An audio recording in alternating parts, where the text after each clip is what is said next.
Serialization of the picaresque novel The Zany Time Travels of Warble McGorkle. Intro and Preface. The Zany Time Travels of Warble McGorkle.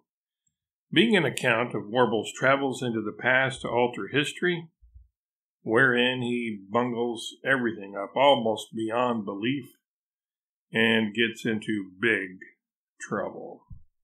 Featuring the inimitable Warble Poundcake McGorkle, his long-suffering wife, Mary McGorkle, and introducing Ward Robespierre, Warble's image consultant and right-hand man, Jacques Leroux, Warble's personal fitness trainer, Mariana Trieste Trench, Warble's security expert, Mullah Gatani, Warble's Indian chief, cook, and bottle washer, Comfy Stolen, a Rodnap salesman, Albert Jode, a Rodnap mechanic, and last but not least, a drum roll would be appropriate here, Albert's pet pooch, the Labrador Retriever puppy/dog Tater Skin. Caution: if you are allergic to irony, irritated by irreverence, intolerant of sarcasm, unappreciative of puns, averse to alliteration, suffer sadly when subjected to silliness, hate hyperbole with a purple passion, or underestimate the power of meiosis, do not, under any circumstances, read this book.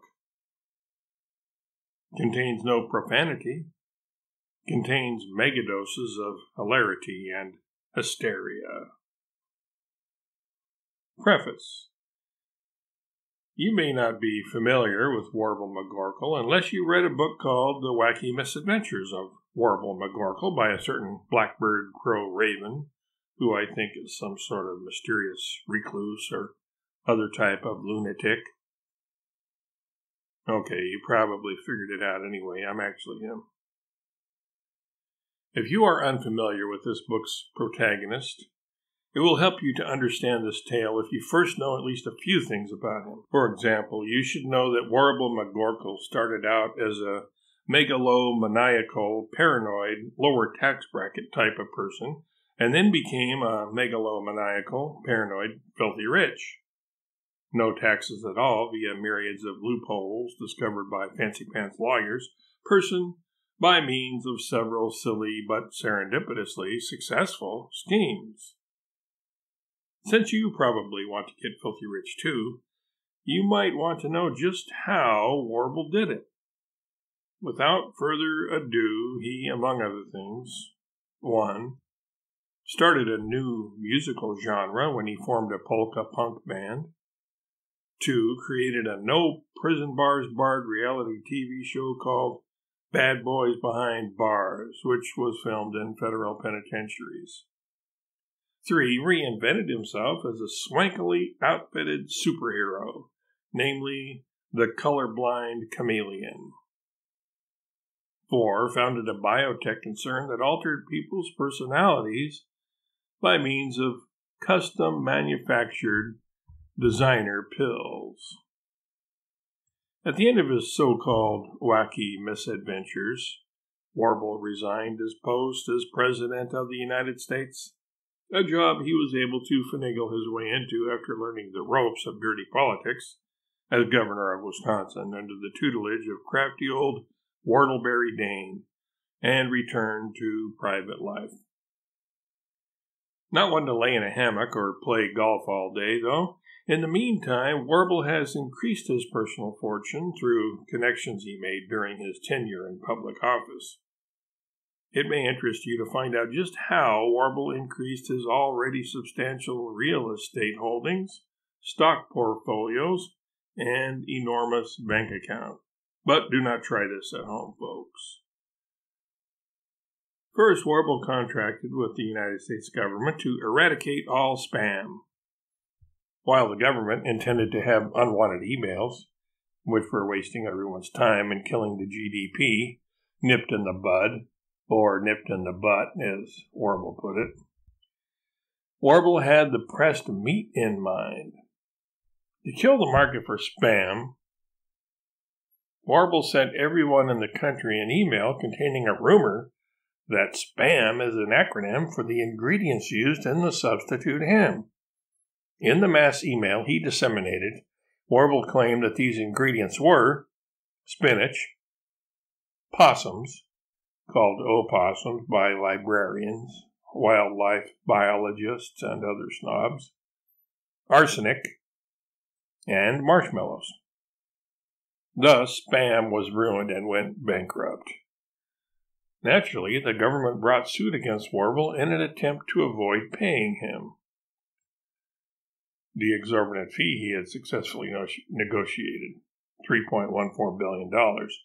But Warble came off victorious in the resulting court case. After all, to be technical, which lawyers tend to be, Warble did rid the country of spam, the ham replacement, and the contract did not explicitly specify that unwanted email was the type of spam that was meant.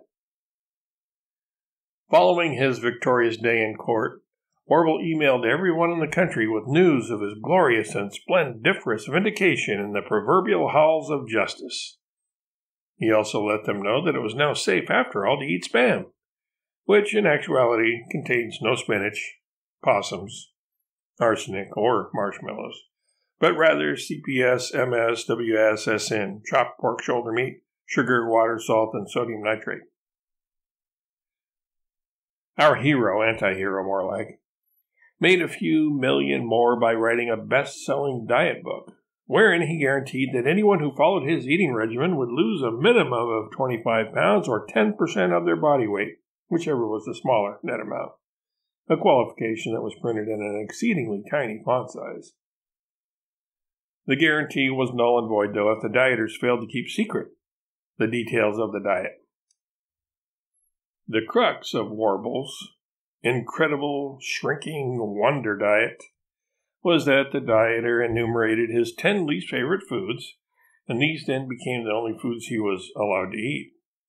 For those who didn't want to read his book, or didn't know how to read, for example, many well-cushioned members of Congress, Warble also set up a consulting practice, wherein he, not personally, but represented by smooth-talking, glad-handing, backslapping, bright-smiling salesmen, dispensed the same advice contained in his book at a cost of $314 for a 15-minute session. The salesmen were mostly former talk show hosts and wannabe actors who had been sworn to secrecy.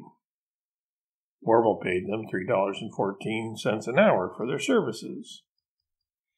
Perceiving an unfilled need in the pharmaceutical market, Warble also realized a nice, hefty profit on a drug he engineered.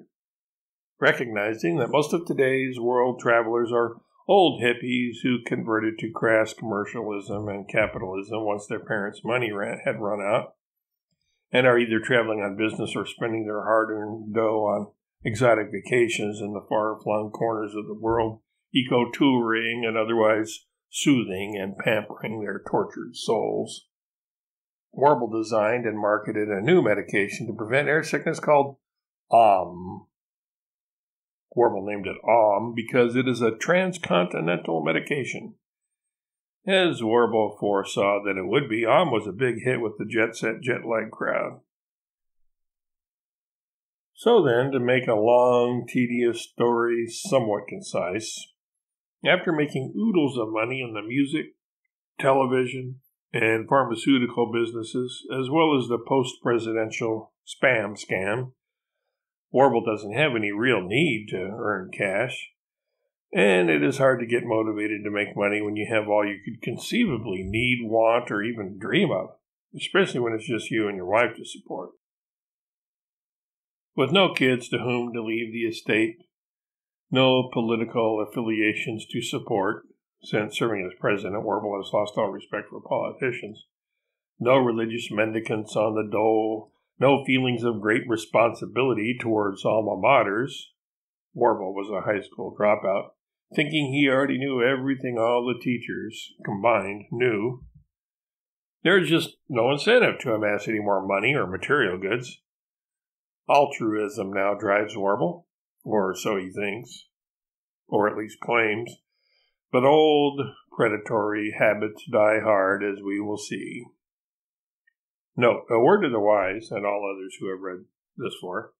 When Warble speaks, what he says and what his listeners hear, in other words, the illocutionary as opposed to the perlocutionary, are not always, or even all that often, the same thing.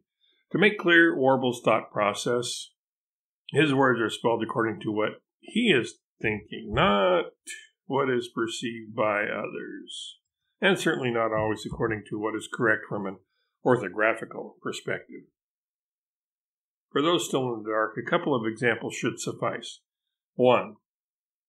When Warble tries to say no buts about it, he actually says no buts about it because he thinks a person's fundament, or derrière as the French put it, is being referenced in the saying.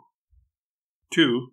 Also, when Warble says, by the way, it is written herein, by the way, B-U-Y, the W-H-E-Y, as our anti-hero considers the expression to have its roots in the children's poem about little Miss Muffet sitting on her tuffet, which last word Warble thinks is a medieval euphemism for a person's keister, derrière, fundament.